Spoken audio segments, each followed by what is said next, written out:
Team, today's topic of discussion is 6 January gynae paper. तो सबसे पहला क्वेश्चन स्टार्ट करते होते हैं। तो एक फीमेल है जिसमें मेंसेस नहीं आए, मेंसेस डिलेड है, मोस्ट कॉमनली वो प्रेग्नेंट होगी और प्रेगनेंसी में बीटा एससीजी के लेवल्स कराते होते हैं और बीटा एससीजी सिंसिटी और ट्रोफोब्लास्ट से प्रोड्यूस होता है। तो ये आपने रट्टा मार लेना। नेक्स्ट है एथेरोस्क्लेरोसिस में सबसे पहले एंडोथेलियल इंजरी होती है, फिर उसके बाद थ्रोम्बस बनता होता है। अनडिसेंडेड टेस्टिस जिसको क्रिप्टोरकाइडिज्म कहते होते हैं, टेस्टिस को गाइड करने वाला स्ट्रक्चर का नाम है गुबर्नाकुलम, जो टेस्टिस को इंग्वानल कैनाल में से होता हुआ स्क्रोटम तक लेके आएगा। नेक्स्ट है कि ईईजी है और 4 से 7 हर्ट्ज की फ्रीक्वेंसी है, तो ये थीटा वेव में देखने को मिलती होती है। अब जो फाइब्रॉइड है, प्रेगनेंसी में फाइब्रॉइड की रेड डीजेनरेशन देखने को मिलती है, क्योंकि प्रेगनेंसी में फाइब्रॉइड ग्रो तो कर जाते हैं लेकिन उनकी ब्लड सप्लाई इतनी ग्रो नहीं करती होती। जो एक रिसेप्टर है वो डिफरेंट स्टिमुलाई को रिस्पॉन्ड कर रहा है, तो उसको मोडालिटी कहते होते हैं। मोडालिटी का मतलब है कि जो रिसेप्टर है कि वो डिफरेंट स्टिमुलाई को रिस्पॉन्ड कर रहा है, डिफरेंट स्टिमुलाई ऑफ लाइट को, कि डिम लाइट है, या ट्रांसडक्शन का मतलब है कि एक एनर्जी को दूसरी एनर्जी में कन्वर्ट कर देना। ओके, पोलीयूरिया और पोलीडिप्सिया, डेट मीन्स के पेशेंट में या तो क्या दो पॉसिबिलिटी है, या तो पेशेंट में वो प्राइमरी पोलीडिप्सिया है या फिर पेशेंट में डायबिटीज इंसिपिडस है। तो वाटर डेप्रिवेशन टेस्ट कराते हैं। वाटर डेप्रिवेशन टेस्ट में अगर यूरिन ऑस्मोलैरिटी बढ़ जाती है तो वो प्राइमरी पोलीडिप्सिया है, अगर नहीं बढ़ती तो वो डायबिटीज इंसिपिडस है। फिर इनको डिफरेंशिएट करने के लिए कि सेंट्रल है या नेफ्रोजेनिक है, आपने कौन सा टेस्ट करवाना है, डेस्मोप्रेसिन टेस्ट देना होता है। डेस्मोप्रेसिन देने के बाद अगर यूरिन ऑस्मोलैरिटी बढ़ जाती है उसका मतलब है एडीएच की कमी थी, सेंट्रल डायबिटीज इंसिपिडस है। हंगर के लिए जो सेंटर होता है वो लैटरल हाइपोथैलेमस होता है और सेटाइटी के लिए मीडियल हाइपोथैलेमस होता है। ओके, नेक्स्ट है कि हैंड ग्रिप नहीं हो पा रहा, तो ये मीडियन नर्व की निशानी है। दूसरा, फिंगर की फ्लेक्शन नहीं हो पा रही प्रोक्सिमल और डिस्टल पर, तो फ्लेक्सर डिजिटोरम सुपरफिशियालिस और प्रोफंडस, तो उनको मीडियन नर्व सप्लाई करती होती है, तो मीडियन नर्व की इंजरी हो चुकी है। ओके, हैवी मेंस्ट्रुअल ब्लीडिंग है और म्यूकोजल ब्लीडिंग है, ब्लीडिंग टाइम ज्यादा है और एपीटीटी टाइम एलिवेटेड है और वॉन विलिब्रेंट फैक्टर की कमी है। तो वॉन विलिब्रेंट फैक्टर प्लेटलेट की एडहीजन कराता होता है। रट्टा मार लेना, प्लेटलेट की जो एडहीजन होती है वो ग्लाइकोप्रोटीन 1b और वॉन विलिब्रेंट फैक्टर से होती है, जबकि प्लेटलेट की एग्रीगेशन ग्लाइकोप्रोटीन 2b 3a से देखने को मिलती होती है। ओके, प्रेग्नेंट पेशेंट है और हाइपरथायरॉयडिज्म है। फर्स्ट वीक के अंदर प्रोपाल थायोरेसिल और सेकंड और थर्ड के अंदर मेथिमाजोल यूज करते होते हैं। थायराइड स्टॉर्म के लिए भी प्रोपाल थायोरेसिल यूज करते होते हैं और सिम्प्टोमेटिक कंट्रोल के लिए प्रोपैनालोल देते होते हैं। ओके, 4 साल का बच्चा जिसको डिस्टेंडेड एब्डोमेन है, हेयर और स्किन की चेंजेस होगी, तो ये कवाशी योरकर है जो कि प्रोटीन एनर्जी मैलन्यूट्रिशन है, प्रोटीन की कमी की वजह से होता है। टीबी वाले पेशेंट में विटामिन बी6 देनी है, क्योंकि आइसोनियाजाइड बी6 की कमी करवा के पेरिफेरल न्यूरोपैथी करवा देती होती है। जो चेस्ट ट्यूब डालनी है फॉर थैलेकोसेंटेसिस, तो वो मिड एक्सिलरी लाइन में डालनी होती है, मिड एक्सिलरी लाइन में। ट्रायंगल ऑफ सेफ्टी होता है लेडी बिटवीन टू मेजर, यानी लैटिसिमस डोर्साई होता है, पैक्ट मेजर होता है, और इसके अलावा mid axillary line 4 to 5 intercostal space में आपको देखने को मिलता होता है। गन शॉट इंजरी है, अब उसको खांसी के बाद क्लेविकल के ऊपर स्वेलिंग देखने को मिल रही है, जिसको सुप्रा प्लूरल मेम्ब्रेन या सिप्सन फेशिया उसके डिफेक्ट की वजह से है। क्लियर, तो स्वेलिंग है वो सुप्रा प्लूरल मेम्ब्रेन या सिप्सन फेशिया, असल में गन शॉट इंजरी से प्लूरा डैमेज हो गया, सर्वाइकल प्लूरा डैमेज हो गया है। क्लियर, वेट लॉस है और बायलैटरल हाइलर लिम्फेडिनोपैथी है, या तो टीबी हो सकता है या सार्कोइडोसिस हो सकता है। मोस्टली सार्कोइडोसिस होता है, टीबी की हिस्ट्री नहीं दी हुई, तो ये टिपिकल सार्कोइडोसिस है। ट्रैवल की हिस्ट्री इसमें पॉसिबल हो सकती होती है। इम्यूनोग्लोबुलिन जो प्लेसेंटा को क्रॉस करती है तो वो आईजीजी होती है, जो कि प्लेसेंटा को क्रॉस कर जाती होती है। Episodic headache, flushing, sweating, hypertension, तो ये फियोक्रोमोसाइटोमा में देखने को मिलती होती है। क्लियर डायग्नोसिस फियोक्रोमोसाइटोमा, जिसमें यूरिन के अंदर विनाइल मेंडेलिक एसिड और सीरम एटेनाफ्रीन लेवल्स करा देते होते हैं। क्लियर, शोल्डर के ऊपर गिरा है, 15 से 90 डिग्री की एबडक्शन नहीं कर पा रहा और शोल्डर की फ्लैटनिंग है, तो उसका मतलब डेल्टॉइड की पैरालिसिस है, एक्सिलरी नर्व डैमेज है, C5 C6, ये रट्टा मार लेना। ओके, नेक्स्ट क्वेश्चन पे चलते होते हैं। नेक्स्ट क्वेश्चन है कि जो फीमेल है उसके घर में बिल्लियां थी और जो बच्चा पैदा हुआ है उसमें इंट्राक्रेनियल कैल्सिफिकेशन है, हाइड्रोसेफलस इंट्राक्रेनियल कैल्सिफिकेशन कोरियोरेटिनाइटिस। तो ये कॉन्जेनाइटल टॉक्सोप्लाज्मोसिस में देखने को मिलता होता है। जनरलाइज बॉडी वीकनेस और फटीग है, आगे पढ़ लेते हैं हम। Sorry, okay. ब्लड ट्रांसफ्यूजन लगाने के बाद उसकी एलएफटी डिरेंज हो गया। तो ब्लड ट्रांसफ्यूजन से मोस्टली साइटोमेगालो वायरस होता है, लेकिन उसमें एलएफटी इतने खराब नहीं होते। तो best answer is hepatitis B. Clear, hepatitis B जो ब्लड ट्रांसफ्यूजन से फैलता है और एलएफटी खराब हो जाते होते हैं। हाइपोग्लाइसीमिया, हेपेटोमेगाली, लैक्टिक एसिडोसिस, डोल like faces, uric acid, triglyceride के लेवल ज्यादा है तो ये वॉन की डिजीज है जिसमें ग्लूकोज 6 फास्फेटेस एंजाइम की कमी होती है। तो ग्लाइकोजन स्टोरेज 1 वाला वॉन गिरकी डिजीज है, ग्लूकोज 6 फास्फेटेस। 2 में पोम्पे है जिसमें एसिड माल्टेस होता है। 3 में कोरी डिजीज जिसमें डी ब्रांचिंग एंजाइम खराब होता है। 4 में ब्रांचिंग एंजाइम जो कि अल्फा 1,4 ग्लूकान ट्रांसफरेस होता है, जबकि जो डी ब्रांचिंग है वो अल्फा 1,6 ग्लूकोसाइडेस और 4 अल्फा ग्लूकान ट्रांसफरेस ये एंजाइम होता है। ओके। जो 5 है उसमें स्केलेटल मसल का फॉस्फोरिलेज डेफिशिएंट होगा। 6 में लीवर का ग्लाइकोजन फॉस्फोरिलेज की कमी देखने को मिलेगी। ओके। नेक्स्ट है कि एक एथलीट है, मैराथन रनर है जिसमें ग्लाइकोजन के रिजर्व खत्म हो गया है, तो ग्लाइकोजन के बाद अगली बारी एनर्जी की ग्लूकोनियोजेनेसिस है। ऑप्थेल्मोप्लीजिया है और डिफ्यूजली इनलार्ज नॉन टेंडर गोइटर। तो ऑप्थेल्मोपैथी है और डिफ्यूज टॉक्सिक गोइटर है, तो ये ग्रेव्स डिजीज में देखने को मिलता होता है। Graves disease diffuse toxic goitre देखने को मिलता होता है।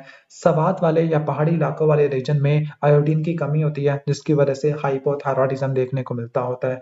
क्लियर। तो most likely diagnosis is endemic goitre जिसमें आयोडीन की कमी की वजह से होता है।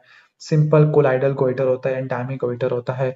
एक एल्डरली पेशेंट है जिसको फीवर है, कंफ्यूजन है। क्लियर। नेक स्टिफनेस यानी एल्डरली पेशेंट में मेनिंजाइटिस है तो वो लिस्टीरिया की वजह से होता है, और लिस्टीरिया के लिए आपने एम्पीसिलिन जरूर ऐड करनी होती है, एम्पीसिलिन। नेक्स्ट एक पेशेंट है जिसको हो गया है इस्कीमिक स्ट्रोक हो गया है। अब इस्कीमिक स्ट्रोक वाले सॉरी, मतलब उसको वीकनेस है, ट्रांसिएंट इस्कीमिक अटैक है जो कि 20 मिनट के अंदर ही रिकवर कर गया। तो जो transient ischaemic attack with in 30 minute से रिकवर कर जाता है, स्ट्रोक 24 आवर से ज्यादा का इंटरवल होता है। एल्डरली पेशेंट है जिसको लोअर यूरिनरी ट्रैक सेप्टम है लेकिन उसमें प्रोस्टेट हार्ड है, नॉन नोड्यूलर है। हार्ड नोडुलर है तो ये हार्ड होता है तो ये प्रोस्टेट के कैंसर में होता है। रट्टा मारना, प्रोस्टेट का कैंसर पेरिफेरल जोन या पोस्टीरियर लोब को करेगा, जबकि बीपीएच मीडियन लोब या पेरी यूरिथरल जोन या ट्रांजिशनल जोन को इन्वॉल्व करता होता है। प्रेग्नेंट फीमेल है और वजाइना से ग्रेप लाइक टिश्यू निकल रहा है तो ये मोलर प्रेगनेंसी होती है, इसमें बीटा एसएजी के लेवल्स कराते होते हैं। ग्रानुलोमास केजिएटिंग ग्रानुलोमा है, केजिएटिंग ग्रानुलोमा टीबी में होता है और नॉन केजिएटिंग सार्कोइडोसिस में देखने को मिलता होता है। ओके। वेजिटेबल्स ना खाने की वजह से B9 की डेफिशिएंसी होगी। B9 ग्रीन लीफी वेजिटेबल्स में होता है। जब ये डेफिशिएंट होगा तो मैक्रोसिटिक मेगालोब्लास्टिक एनीमिया देखने को मिलेगा। यूरिनरी और फीकल इनकॉन्टिनेंस है तो वह S2 S3 S4 है, पुडेंटल नर्व होती है जो उसको कंट्रोल करती होती है। क्लियर। तो आगे चलते होते एक पेशेंट है जिसको लंग का कैंसर है, बस उसमें टंग्स की फाइंडिंग पूछ रहा है कि वो कौन सी नर्व है जो टंग के मसल को सप्लाई करती है, अगर वो डैमेज हो जाए तो फिर टंग के मसल की एट्रोफी हो जाती है, तो वो हाइपोग्लोसल नर्व है। और ये हाइपोग्लोसल नर्व कंप्रेस हो गई थी लंग कैंसर वगैरह की वजह से, वो जब और इसमें रट्टा मारना टंग सेम साइड पे डेविएट कर जाती होती है हाइपोग्लोसल नर्व की पाल्सी के अंदर। ओके। डोपामीन की डेफिशिएंसी है तो उसमें प्रोलैक्टिन का लेवल बढ़ जाएगा जिसमें एमेनोरिया, गैलेक्टोरिया, इनफर्टिलिटी देखने को मिलता होता है। बटक्स में अगर सही इंजेक्शन नहीं लगाया सही जगह पर तो शियाटिक नर्व डैमेज हो जाती होती है, शियाटिक नर्व। मसल्स के अंदर लिपिड वैक्यूल्स और long chain fatty acid, that means के मसल्स के अंदर क्या नहीं हो पा रही, फैट लिपिड्स की बीटा ऑक्सीडेशन नहीं हो पा रही, तो कार्निटीन डेफिशिएंसी है या कैट एंजाइम डेफिशिएंट है, कार्निटीन एसाइल ट्रांसफरेज है। Fatigue, easy bruising, recurrent infection, pancytopenia, that means के पेशेंट में सारे सेल लाइन से कम है। आगे देखो कि एजिडोफिलिक ग्रैन्यूल्स है तो ये और रॉड्स होते हैं, एमपीओ पॉजिटिव होते हैं तो ये एएमएल में देखने को मिलते हैं। 15-17 पीएमएल रारा ट्रांसलोकेशन होती है। जो एएलएल होता है वो बच्चों में होता है जिसमें टीडीटी पॉजिटिव है, CML में mature myeloid lineage Philadelphia chromosome BCR ABL fusion होती है। CLL बूढ़े पेशेंट में होता है। स्मॉल मेच्योर लिम्फोसाइट्स होते हैं, समझ सेल्स होते हैं। माइलोडिस्प्लास्टिक के अंदर इमेच्योर बोन मैरो के सेल्स देखने को मिलते होते हैं। हेरिडेटरी सफीरोसाइटोसिस में स्पेक्ट्रिन जीन की म्यूटेशन होती है। कुछ लोग कहे कि कायरिन है, तो मैं वही आंसर दूंगा, आपस में लड़ते रहो। मेडुलरी थायराइड का कैंसर है तो उसमें कैल्सिटोनिन ट्यूमर मार्कर होता है। जो PTH-RP है और squamous cell cancer of lungs, CA-99 pancreas और गाल ब्लेडर, CA-15-5 ये होता है ब्रेस्ट कैंसर, और ALP होता है बोन के ट्यूमर्स वगैरह में, और पेजर डिजीज ऑफ बोन में। क्लियर। अब जो हार्ट का पेन रेफर्ड हो रहा है, तो रेफर्ड क्यों हो रहा है? हार्ट का पेन C3-C4 डर्मेटोम में जाता है, तो उसके लिए नर्व भी कौन सी है? फ्रेनिक नर्व, क्योंकि ये पेरिकार्डियम वगैरह को सप्लाई करती होती है। पेराइटल पेरिकार्डियम का पेन जाता होता है, रेफर्ड होता है। नेक्स्ट आगे चलते होते हैं। T10 के लेवल पर राइट साइड पे इंजरी हुई है, तो ये ब्राउन सैकवर्ड सिंड्रोम है, जिसमें इप्सिलैटरल साइड के ऊपर स्पास्टिक पैरालिसिस, डोर्सल कॉलम की सेंसेशन चली जाएगी, और कॉन्ट्रालैटरल साइड के ऊपर पेन और टेम्परेचर चला जाएगा। तो ये ब्राउन सैकवर्ड सिंड्रोम की निशानी होती है। एनोमिया, नेमिंग नहीं कर पा रहा, तो एंगुलर गायरस डैमेज है, जिससे एनोमिक एफीजिया हो जाएगा। ब्रोकाज एफीजिया में मोटर एफीजिया होता है, बोल नहीं पाता सही से। नॉन फ्लुएंट एफीजिया होता है, एरिया 44-45 होता है। इंफीरियर फ्रंटल गायरस होता है। वर्निकीज में सेंसरी एफीजिया होता है, बोलता है लेकिन समझ नहीं आती, एरिया 22 होता है। पोस्टीरियर सुपीरियर टेम्पोरल गायरस होता है। ओके। स्मोकिंग वाला, फीमेल स्मोकिंग कर रही है और निपल से ग्रीनिश ब्राउनिश डिस्चार्ज है, तो ये डक्ट एक्टेजिया में देखने को मिलती है। 0 से लेकर 15 डिग्री तक एबडक्शन करना, तो वो सुप्रास्पाइनेटस है, जिसको सुप्रास्कैपुलर नर्व सप्लाई करती है। 15 से 90 डिग्री वाला डेल्टॉइड होता है, जिसके लिए एक्सिलरी नर्व है। 90 से ऊपर वाला ओवरहेड एबडक्शन, तो ये सेराटस एंटीरियर, जिसके लिए लॉन्ग थोरैसिक नर्व, और ट्रेपेजियस, जिसके लिए स्पाइनल एक्सेसरी नर्व देखने को मिलती होती है। थायराइड ग्लैंड कहाँ से निकलता है? एंडोडर्म ऑफ प्रिमिटिव फेरिंग्स, रट्टा मारना, थर्ड फेरेंजियल पाउच से इंफीरियर पैराथायरॉइड ग्लैंड और थाइमस निकलता है। सेकंड से क्या निकलता है? टॉन्सिल निकलते हैं, और न्यूरल क्रस्ट सेल से काफी सारी चीजें, शवान सेल्स वगैरह, गैंग्लिया वगैरह अराइज करते होते हैं। ओके। दो डिलीवरी के 2 हफ्तों के बाद ब्लीडिंग हुई है, अगर विद इन 24 आवर्स हो तो उसको प्राइमरी PPH कहते हैं, और अगर ये 24 आवर्स के बाद हो तो वो सेकेंडरी है। सेकेंडरी का most common cause retained tissue होता है। साल्पिंजेक्टमी की है फॉर एक्टोपिक प्रेगनेंसी, तो उसका रिकरेंस रेट अभी फैक्चुअल है 1 in 20 है, आई थिंक सो। तो ये रट्टा मार लेना, अब इसमें मैं कुछ नहीं कर सकता होता, आई एम सॉरी। तो RH नेगेटिव फीमेल वाले में हिमोलिटिक डिजीज ऑफ न्यूबॉर्न या RH आइसो इम्यूनाइजेशन हो जाएगा, तो ये टाइप 2 हाइपर सेंसिटिविटी होती है, जिसमें हिमोलिसिस देखने को मिलती होती है। मैरिड कपल में most common cause of abortion के इन्होंने अनप्रोटेक्टेड इंटरकोर्स कर लिया, प्रेगनेंसी इनको नहीं चाहिए। एक्टोपिक प्रेगनेंसी की मोस्ट कॉमन साइट एम्पुला और फैलोपियन ट्यूब देखने को मिलती होती है, यहीं पे फर्टिलाइजेशन भी देखने को मिलती है। लोअर एब्डोमिनल पेन है, सर्वाइकल मोशन टेंडरनेस है, तो ये पेल्विक इन्फ्लेमेटरी डिजीज में होती है, क्लैमिडिया ट्रैकोमेटस की वजह से देखने को मिलती होती है।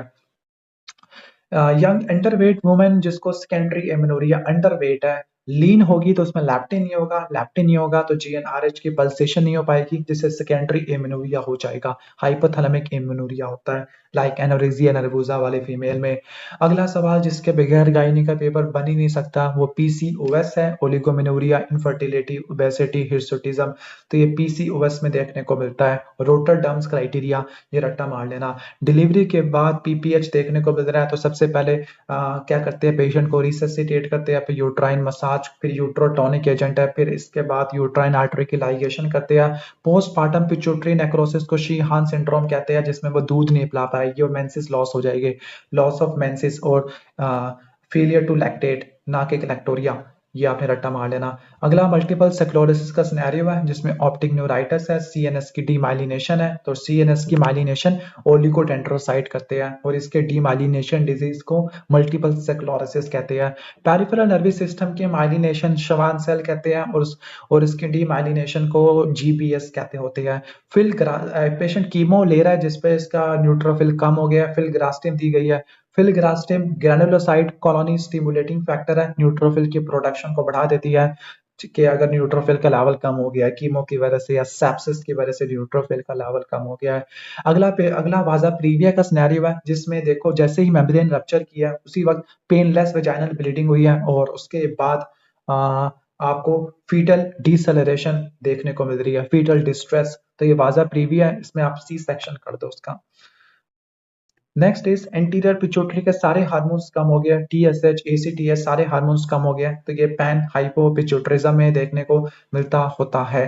फर्स्ट ट्राइमेस्टर के अंदर सीआरएल देखते होते हैं, सेकंड में बाइपैराइटल डायमीटर, थर्ड में फीमर लेंथ वगैरह देखते होते हैं। हीमोडायनेमिकली स्टेबल है, बीटा सीजी 1500 से कम है तो हम मिथोट्रेक्सेट देते होते हैं। अगला एंड डायस्टोलिक वॉल्यूम 150 ml है, एंड सिस्टोलिक वॉल्यूम देख लो 75 है। तो पहले हम स्ट्रोक वॉल्यूम निकाल लेंगे, फिर हम उसको डिवाइड करके हम इजेक्शन फ्रैक्शन निकाल लेंगे। तो उम्मीद है कि समझ आ गया होगा। एलएच सर्च के बाद 24 से 36 घंटों के बाद ओव्यूलेशन देखने को मिलती होती है। नेक्स्ट इज के एमेनूरिया है, पॉजिटिव यूरिन प्रेगनेंसी टेस्ट है और राइट इलिक फोसा में टेंडरनेस है और अभी पेशेंट हीमोडायनेमिकली स्टेबल है। तो ये अनरप्चर्ड एक्टोपिक प्रेगनेंसी है जिसमें आप क्या करोगे, आप पेशेंट को क्या करोगे, एक्टोपिक प्रेगनेंसी वाली में मीथोट्रेक्सेट के लेवल दे दोगे। अब गामा रेडिएशन क्या करती है, फ्री रेडिकल्स बनाती है और फ्री रेडिकल डीएनए वगैरह को किल वगैरह कर देते होते हैं। अब हमारे जीआईटी के अंदर पी ग्लाइकोप्रोटीन होती है जो टॉक्सिक सब्सटेंस को जो एब्जॉर्ब हो गए थे उनको वापस फेंक देती है, और कैंसर में भी ये मैकेनिज्म होता है जिसमें वो रेजिस्टेंस करवा देते होते हैं। ओके, नेक्स्ट इज 4.5 केजी का बेबी डिलीवर किया है, मैक्रोसोमिया है और वह शॉक में चली गई है, यूट्राइन प्रोलैप्स में चली गई है। तो आपने शॉक को मैनेज करना है और मैनुअल रिप्लेसमेंट करनी है। यूट्राइन प्रोलैप्स में पेशेंट चली गई है, हाइड्रोस्टैटिक रिडक्शन करते होते हैं। क्लियर। डायरेक्ट थ्रोम्बिन इनहिबिटर, तो वो कौन सी होगी, फैक्टर 2 वाली डेबिगेट्रॉन एर्गेट्रोबान, ये डायरेक्ट थ्रोम्बिन इनहिबिटर है। जबकि एपेक्साबान रिवोरुक्साबान फैक्टर 10 इनहिबिटर है। टंग राइट साइड पे डेविएट हो गई है तो राइट साइड पे हाइपोग्लोसल नर्व की लीजन देखने को मिलेगी। Fatigue, weight gain, cold intolerance, constipation, तो ये हाइपोथायरॉयडिज्म में देखने को मिलती होती है। मिक्सोडीमा होता है। 24 आवर्स ऑफ अनप्रोटेक्टेड इंटरकोर्स, तो आपने क्या दोगे, आप उसको इमरजेंसी कॉन्ट्रासेप्टिव दोगे जो कि कॉपर आईयूसीडी है। अगर ये ऑप्शन में ना हो तो एलएनजी आईयूएस, अगर वो भी ऑप्शन में ना हो तो यूलिप्रिस्टल एसिटेट, अगर वो भी ऑप्शन में ना हो फिर कहना कि जो बच्चा हो उसको, आपकी मर्जी है। इसके बाद डायफ्राम की एक साइड की एलिवेशन है तो वो फ्रेनिक नर्व की इंजरी के बाद देखने को मिलती है। फ्रेनिक नर्व की root value C3, C4, C5 है। पैराडॉक्सिकल मूवमेंट ऑफ डायफ्राम देखने को मिलता होता है। ओके, आंखें बंद हो और उसके हाथ के अंदर कुछ चीज रखी जाए और वो रिकॉग्नाइज ना कर पाए तो इसको एस्टेरियोग्नोसिस कहते हैं और ये सोमैटोसेंसरी एसोसिएशन एरिया कंट्रोल करता होता है। ब्रेस्ट कैंसर में BRCA1 BRCA2 की म्यूटेशन चेक किया जाता है। पेलस टेस्टिकुलर मास है और अल्फा फीटोप्रोटीन, तो ये यॉर्क सैक ट्यूमर में देखने को मिलता है। सेमिनोमा में LDH और प्लेसेंटल अल्कलाइन फॉस्फेटेज का लेवल ज्यादा होता है। प्रेसबायोप्सिस में विजुअल एक्यूटी क्यों कम हो जाती है, प्रेसबायोपिया में एज के साथ साथ विजुअल एक्यूटी कम हो जाती होती है। तो वो क्यों होती है, क्योंकि लेंस की इलास्टिसिटी लॉस हो गई है, लॉस ऑफ इलास्टिसिटी है। आगे चलते होते हैं हम। अगला है कि चाइल्ड है जिसको विजुअल डिस्टरबेंस हेडेक है, बाइटेम्पोरल हेमिनोपिया हो तो वो क्रेनियोफेरेंजियोमा की वजह से होता है जो कि रक्त के पाउच से राइज करता है। इसमें बड़े बड़े सेल्स होते हैं विद ग्रैनुलर साइटोप्लाज्म है। सीवन का वॉल्यूम मोस्टली सेमिनल वेसिकल और प्रोस्टेट से कंट्रीब्यूशन होती है, ज्यादा सेमिनल वेसिकल का आता होता है। Gartner duct, Gartner duct mesonephric duct का रेमिनेंट होता है। अब रट्टा मार लेना, जो मीजोनेफ्रिक डक्ट है ना वो मेल्स में स्ट्रक्चर बनाती होती है, फीमेल में वो गार्टनर डक्ट बनाती है।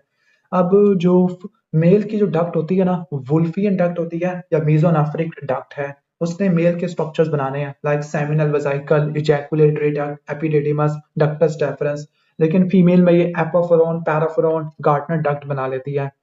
फीमेल की जो होती है ना मेन, वो मुलेरियन या पैरामीजोनेफ्रिक डक्ट है लेकिन वो मेल में अपेंडिक्स बनाती है। बाकी यूरोजेनिटल साइनस है, यूरोजेनिटल साइनस से मेल में प्रोस्टेट बनेगा, prostatic utricle, bulbo urethral gland, और यूरोजेनिटल साइनस से फीमेल में क्या बनेगा, बल्बो यूरिथ्रल ग्लैंड, सॉरी वो तो होता ही नहीं है उनमें, पैरा यूरिथ्रल ग्लैंड और बार्थोलिन्स ग्लैंड। फोल्ड्स की बात करें तो मेल में पीनस और फीमेल में लेबिया मनूरा, और जेनिटल स्वेलिंग की बात करें लेबियो स्क्रोटल स्वेलिंग, तो मेल में स्क्रोटम, फीमेल में लेबिया मजूरा, ये बन जाता होता है। क्लियर। तो आगे चलते होते हैं। डिस्मेनोरिया है, साइक्लिकल पेल्विक पेन है, और चॉकलेट सिस्ट है ओवरीज के अंदर। ओके, तो ये एंडोमेट्रियोसिस में देखने को मिलती होती है, जिसमें आप सीओसीपीस जरूर देते होते हैं। क्लियर। कौन सा न्यूरोट्रांसमीटर है जो मूड को और मेंस्ट्रुअल साइकिल को दोनों को कंट्रोल करता है? आंसर इज डोपामीन, और ये हमारे एडिक्शन को भी कंट्रोल करता होता है। डोपामीन प्रोलैक्टिन की सिक्रेशन को इनहिबिट करता होता है, प्रोलैक्टिन इनहिबिटिंग फैक्टर होता है। ओके, नेक्स्ट आगे चलते हैं। कौन सी एटीटी ड्रग होती है जो कि ओटोटॉक्सिक होती है? ओटोटॉक्सिक अमाइनोग्लाइकोसाइड होती है जो कि स्ट्रेप्टोमाइसिन होती है। नेक्स्ट इज कि जो सर्विस का कैंसर है वो इंटरनल इलियक लिम्फ नोड पे जाता होता है, जस्ट लाइक प्रोस्टेट का कैंसर भी इंटरनल इलियक लिम्फ नोड को इन्वॉल्व करेगा। अब जो सुपरफिशियल इंग्वानल लिम्फ नोड्स होते हैं वो पेरिनियम को कैरी करते होते हैं, जो मीडियल वाले वो पेरिनियम के लिए, वर्टिकल वाले लोअर लिम्स को कैरी करते हैं, इंटरनल इलियक वाले सर्विक्स के लिए होते हैं, और middle one third of vagina और लोअर पार्ट ऑफ रेक्टम के लिए होते हैं। क्लियर। नेक्स्ट इज जो स्टीरॉइड हार्मोन होते हैं उनके रिसेप्टर न्यूक्लियस में पड़े होते हैं, और ये जीन ट्रांसक्रिप्शन वगैरह को कंट्रोल करते हैं। Charlie option is the best answer. Clear. तो ये सारा है। जो स्टीरॉइड हार्मोन है उनके वो लिपोफिलिक होते हैं, उनके रिसेप्टर साइटोप्लाज्म में या न्यूक्लियस में पड़े हुए होते हैं, वहां पे जाके डीएनए पे बाइंड करके ट्रांसक्रिप्शन फैक्टर को बढ़ा देते हैं। PPI hydrogen potassium ATPase pump को इनहिबिट कर देते हैं, इरिवर्सिबल इनहिबिटर होते हैं। हाइपरटेंसिव फीमेल है, और वो फाइन प्रिसाइज मूवमेंट नहीं कर पा रही। Fine precise movement primary motor cortex है, और जबकि कोऑर्डिनेशन के लिए सेरिबेलम आ जाएगा। क्लियर। टाइप 2 कोलेजन की डेफिशिएंसी, तो जो टाइप 1 कोलेजन है उससे स्किन और बोन बनेंगे, टाइप 2 से कार्टिलेज, 1 से स्किन और बोन, 2 से कार्टिलेज, 3 से आपका कौन सा होता है यूट्रस और ब्लड वेसल, और 4th से बेसमेंट मेम्ब्रेन। तो ये सारे देख लेना। टाइप 1 कोलेजन फाइब्रो कार्टिलेज में होता है, बोन, टेंडन, फेशिया, स्किन में होता है। 2 वाला बाकी दोनों कार्टिलेज, प्लास्टिन और हाइलिन में होता है, विट्रस बॉडी में होता है। 3 वाला ब्लड वेसल में, यूट्रस में, रेटिकुलिन में होता है, स्किन में होता है। 4 वाला बेसमेंट मेम्ब्रेन और लेंस में होता है। अर्ली वुंड हीलिंग और ग्रैनुलेशन में टाइप 3, और लेट वुंड हीलिंग में और वुंड की स्ट्रेंथनिंग में टाइप 1 कोलेजन आ जाता है। मलिग्नेंट हाइपरथर्मिया सक्सिनाइलकोलिन से होता है, और इसके लिए ट्रीटमेंट के लिए क्या देते हैं? डेंट्रोलिन देते होते हैं। फेगोसाइटोसिस कराने वाला कौन सी दो दो होती है? IgG होती है, और C3 भी होती है ऑप्शनाइजेशन की। उसका भी FC पोर्शन, क्योंकि FAB पोर्शन तो क्या करेगा? वो एंटीजन को बाइंड करेगा। Okay.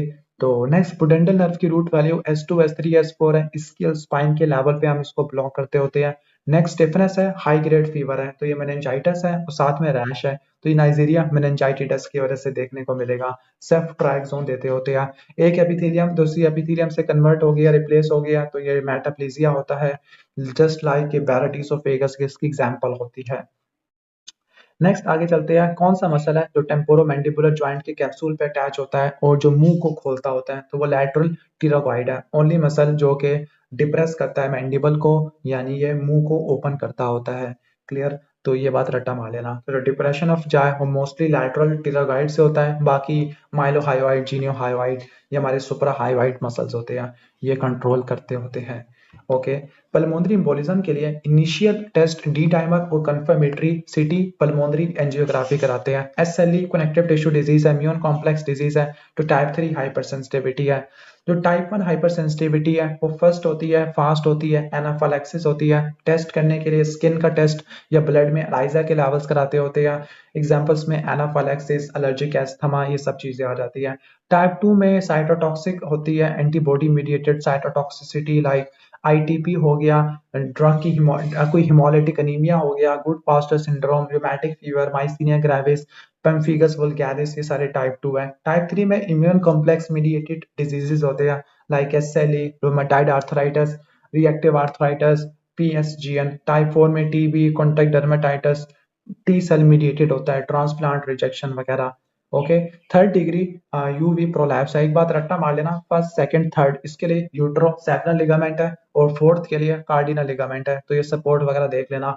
Broad ligament fallopian tube को सपोर्ट करता होता है।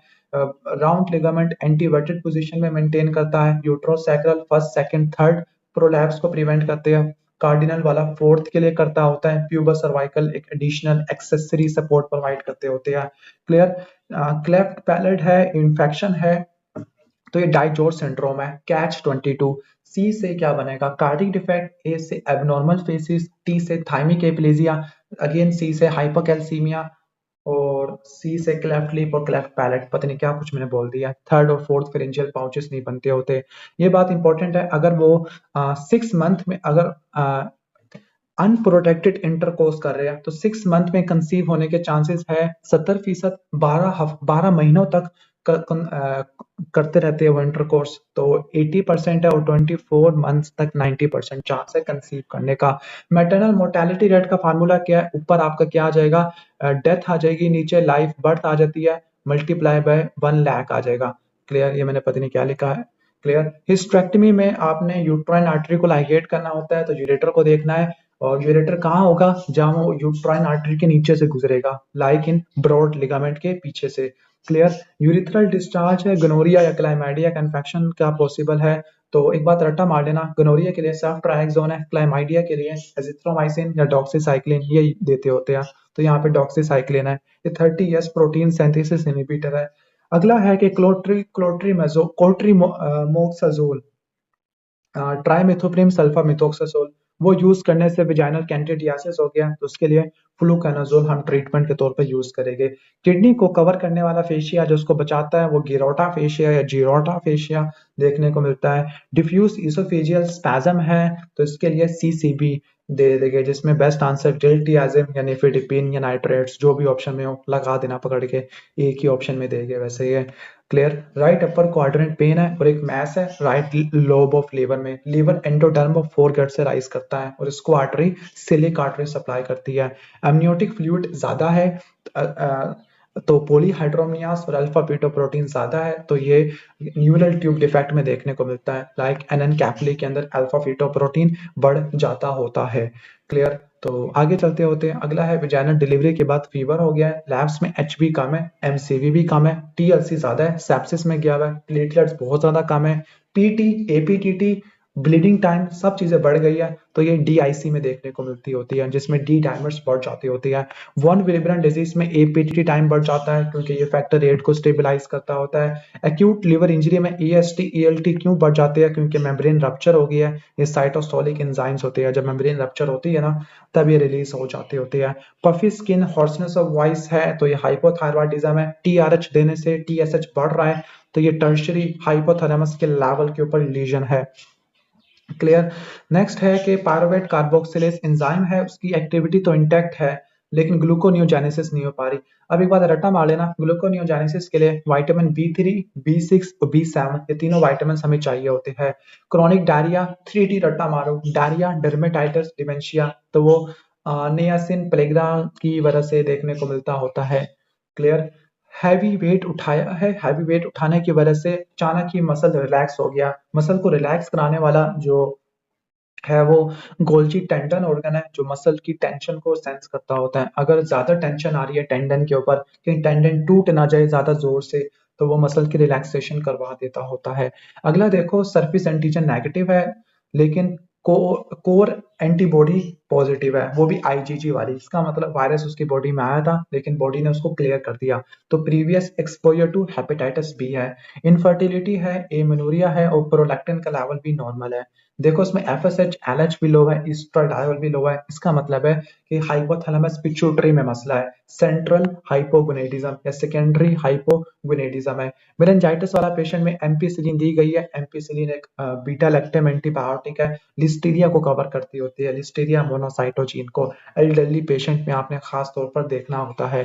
Clear. Tingling sensation around the mouth है और कार्पोपेडल स्पैज्म है, चॉपस्टिक साइन, ट्रोजियो साइन तो ये हाइपोकैल्सीमिया टेटिनी की वजह से देखने को मिलता होता है। Pancytopenia, bone pain, hepatosplenomegaly, wrinkle cell, crumpled tissue chromatin तो एक काउचर डिजीज में होता है, जिसमें बीटा ग्लूकोसेरिब्रोसाइडेज एंजाइम की डेफिशिएंसी देखने को मिलती होती है। क्लियर। अब इसके बाद आर्टरी ब्लॉक होगी है, आर्टरी ब्लॉक होने से स्कीमिया होगा, स्कीमिया से हाइपोक्सिया होगा, इस हाइपोक्सिया से एनारोबिक ग्लाइकोलाइसिस वगैरह चलती होती है। क्लियर। इसके बाद हम आगे चलते होते हैं। अगला क्वेश्चन है कि क्लियर। तो एनल स्फिंक्टर की इंजरी को प्रिवेंट करना है, याद करना दो तरह की एपिजियोटमी होती है, एक होती है मीडियोलैटरल और दूसरा मिड लाइन। जो मिड लाइन होती है उसमें एनल स्फिंक्टर डैमेज होगा, लेकिन मीडियोलैटरल में स्फिंक्टर डैमेज नहीं होगा।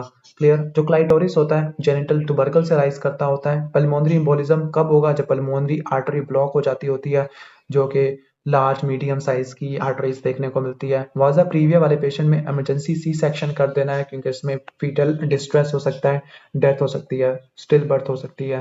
प्री क्लैम्सिया के लिए आपने यूट्राइन आर्टरी का डॉपलर कराना होता है, यूट्राइन आर्टरी का डॉपलर। अच्छा, वो अम्बिलिकल आर्टरी का डॉपलर किस में कराते थे? फीटल आईयूजीआर में कराते थे। और कैरोटिड का डॉपलर कराते थे मेरे ख्याल से, नहीं, मिडल सेरिब्रल आर्टरी का डॉपलर कराते थे फॉर द फीटल एनीमिया। तो ये 3 एमसीक्यू है कि किन जगह का डॉपलर कराया गया किस कंडीशन के अंदर। जो प्रोजेस्टेरॉन है वो सेक्रेटरी चेंजेस करवाता होता है एंडोमेट्रियम की, इसके अलावा एंडोमेट्रियल लाइनिंग को मेंटेन करता है, एल्विलाई और लोब्यूल्स की ग्रोथ कराता होता है। निमोनिक मीसल दिया हुआ है, बहुत ही फजूल निमोनिक है। Uterine artery internal iliac artery की एंटीरियर डिवीजन से निकलती होती है। ये क्या लिखा हुआ है? लमोन प्रोडक्शन इज, पता नहीं क्या।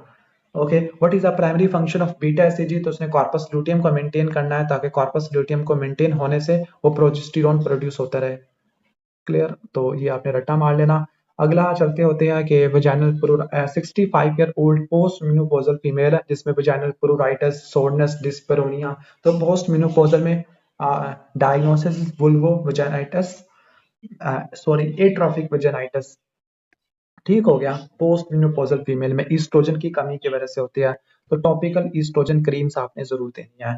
ओके, वन साइडेड वीकनेस है, हेमिप्लीजिया है, तो ये प्योर मोटर स्ट्रोक है, तो उसमें प्राइमरी कॉर्टिकोस्पाइनल ट्रैक्ट डैमेज होगा, जो कि anterior 2/3 of posterior limb of internal capsule से गुजरता होता है। सही हो गया, पोस्टीरियर लिम्ब का इंटीरियर 2/3 है।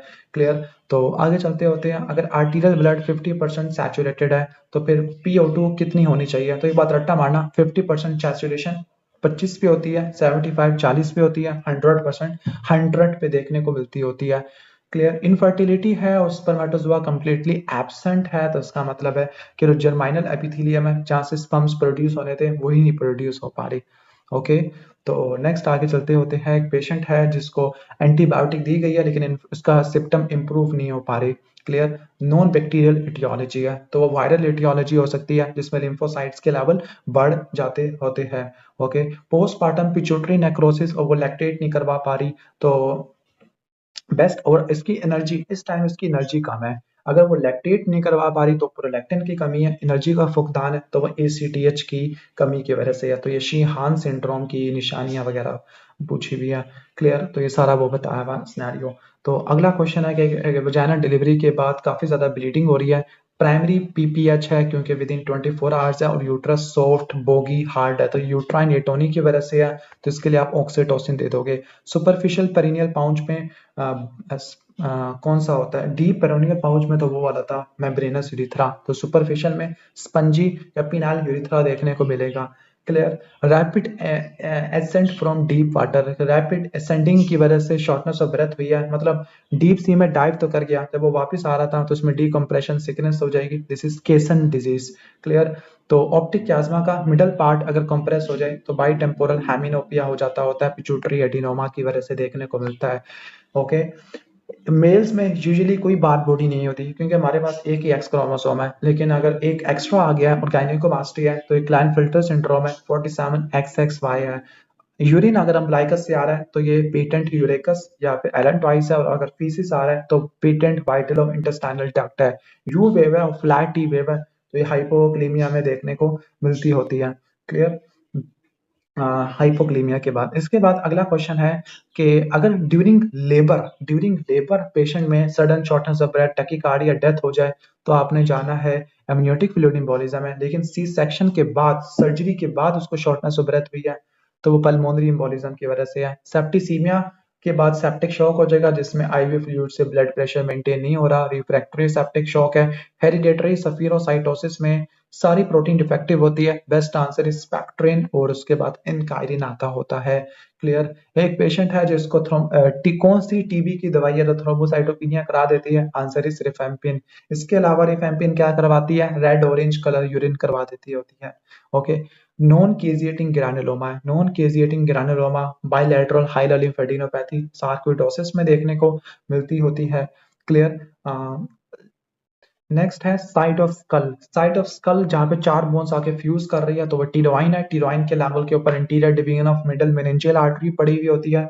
जब वो डैमेज होगी तो एक्स्ट्रा ड्यूरल हिमाटोमा देखने को मिलेगा जिसमें ल्यूसिड इंटरवल होता है, बाइकॉन्वेक्स लेंस शेप ओपेसिटी होती है। मीन निकाल लो कि total number of values over sum of all values divided by total number of values, तो ये सारा निकाल लेना। इसके बाद एक पेशेंट को माइग्रेटरी ज्वाइंट पेन फीवर यानी इसको एक्यूट रूमेटिक फीवर है तो उसमें जो माइनर क्राइटेरिया पूछ रहे हैं तो उसमें निमोनिक कैफे पाल है, कैफे पाल, कैफे पाल CAFE cafe PAL।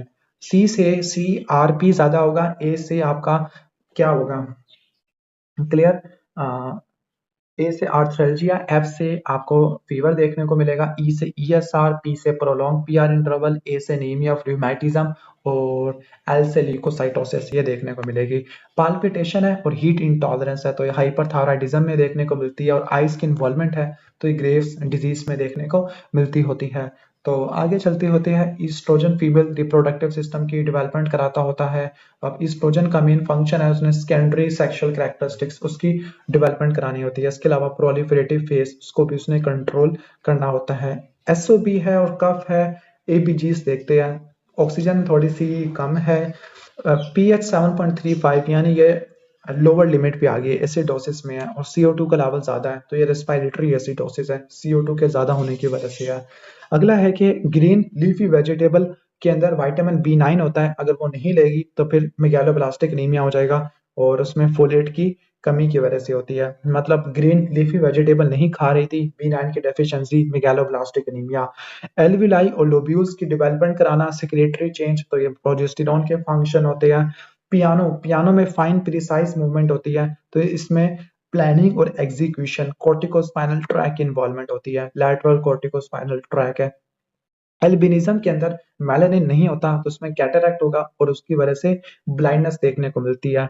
Corneal clouding, haemolytic anaemia और renal failure. To be honest corneal clouding पढ़ के हमें लगता है कि हर्लर सिंड्रोम है लेकिन वो तो ऑप्शन में है नहीं, तो फिर आप एलकैट एंजाइम की तरफ चले जाओगे, अल्कैट एंजाइम की तरफ। इसके बाद है ऑब्स्ट्रक्टिव लंग डिजीज के अंदर functional residual capacity, residual volume और टोटल लंग कैपेसिटी बढ़ जाती होती है, लंग्स के वॉल्यूम्स बढ़ जाते होते हैं। तो 3 to 4 यूट्राइन कॉन्ट्रैक्शन और सर्वाइकल डायलिटेशन 2 सेंटीमीटर है। डेट मीन्स के यूट्राइन कॉन्ट्रैक्शन 5 से कम है तो उसको बढ़ाने के लिए ऑक्सीटोसिन की ऑगमेंटेशन दी जाती होती है। कुछ हार्मोन्स न्यूरॉन से प्रोड्यूस हो गए जिनको न्यूरो एंडोक्राइन ट्यूमर्स कहा जाता होता है। तो न्यूरो एंडोक्राइन ट्यूमर्स के अंदर दो ही होते हैं, एक ADH है और दूसरा ऑक्सीटोसिन हार्मोन्स होता है। दो न्यूरो एंडोक्राइन ट्यूमर्स आ जाते हैं। 37 वीक्स के ऊपर है और फॉल्स एब्डोमिनल पेन है तो उसको पहले कंफर्म किया जाएगा एडमिट करके ऑब्जर्वेशन के बाद और फिर उसके बाद डेफिनेटिव मैनेजमेंट स्टार्ट हो जाती होती है।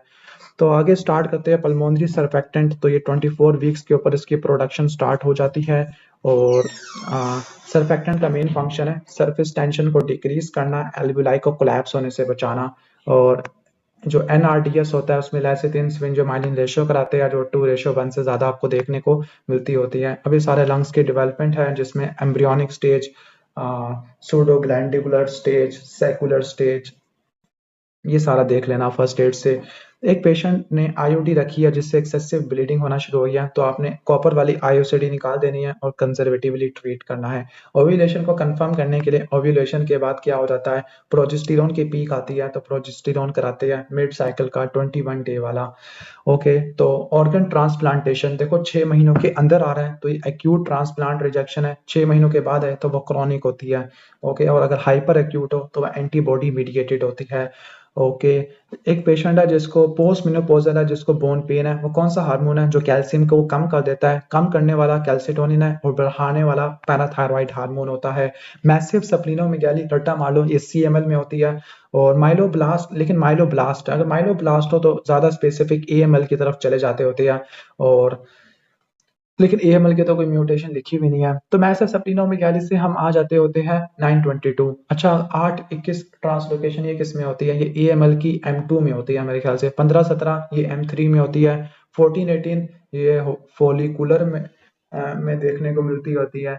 और 12 और 21 वाली ये आई थिंक सो ये भी ये ALL में देखने को मिलती है, 12-21 वाली।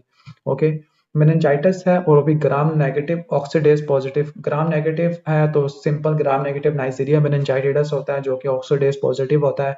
सिप्रोफ्लोक्सासिन फ्लोरोक्विनिलोन है तो ये डीएनए गाइडेज इनहिबिटर टोपोइसोमरेज 2 और 4 को इनहिबिट कर देते हैं। अब ये सारा मैकेनिज्म ऑफ एक्शन है फर्स्ट एड से कि जो सेल वॉल सिंथेसिस इनहिबिटर है उसमें बीटा लैक्टम है, 30S में अमाइनो ग्लाइकोसाइड और टेट्रासाइक्लिन है, और जो फोलेट एंटागोनिस्ट में सल्फोनामाइड ट्राइमेथोप्रिमेथोट्रिक्सेट आ जाती होती है। ये सारा देख लेना आप।